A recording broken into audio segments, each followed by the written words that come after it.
So what can cause victim mentality? There are lots of reasons. One is trauma. So when someone experiences trauma, they have a sense that they don't have control of their lives. They certainly didn't have control during the thing that traumatized them. So finding ways to find control in your life is one way to cope with trauma. And we see that pattern happen often. Another reason is that especially young people today are getting the message that they can do anything no matter what.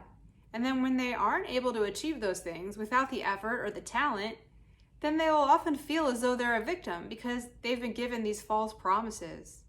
You're probably aware that schools and teachers are teaching kids that certain kids are victims just based on the color of their skin or based on an intersectional group that they're a part of. So if they're taught that they're victims, of course, they might fall into victim mentality. They might feel as though they're being targeted by the police, or they might feel as though they didn't get that grade because of the color of their skin. So that makes a lot of sense.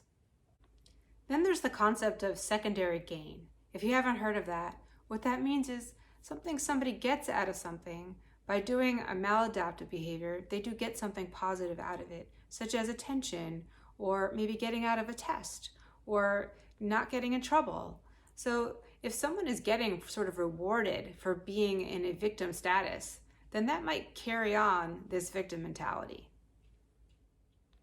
If someone's been seriously betrayed and had their trust broken by someone who's really important to them, that can really bring about victim mentality. Because then that can translate to other people in their life that didn't break that trust. It's hard to trust others when you've been hurt so badly in the past. And girls, they've been taught that they live in a rape culture. They've learned that the boys around them have toxic masculinity. So it makes sense that they might believe they're victims. And being a victim is reinforced everywhere, all over the media, all over Hollywood, all over social media. It makes a lot of sense that a kid would want to be a victim because they get more likes, they get more followers, and the movie stars that they look up to, they also present as victims. So this all makes a lot of sense, and unfortunately, it's damaging to our children.